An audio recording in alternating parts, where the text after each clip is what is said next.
Creepy baby monitor secrets. Last night, I learned that the worst kind of fear is the one that unfolds in silence, pixel by pixel, on a grainy baby monitor. I'd only been a parent for 4 months, and I told myself the strange things I saw, blurred shapes, odd shadows, were just tricks of the night. But I can't ignore what I saw at 3:07 a.m., a pale, almost translucent hand reaching into my daughter's crib, fingers spidering toward her tiny chest. My heart hammered as I sprinted down the hallway, but when I burst into her room, she was grinning up at the ceiling, alone, except for the faint, chilling fingerprints pressed into her pink blanket.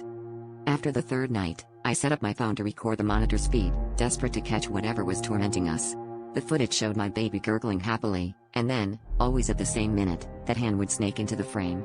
It moved with impossible smoothness, almost deliberate, as if it knew I was watching.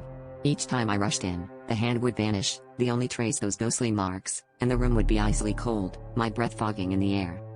I started to notice subtle changes in my daughter. She'd stare at empty corners and giggle at nothing, her eyes tracking something I couldn't see.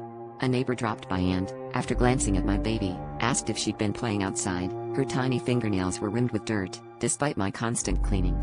That night, Dread gnawed at me as I watched the monitor, forcing myself to stay rooted, not to rush in, even as the clock ticked toward 3:07. The hand appeared, just as before, but this time it didn't vanish when I entered the room.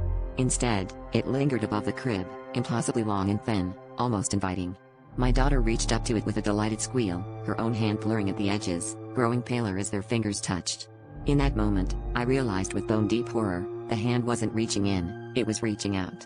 And my daughter was starting to reach back,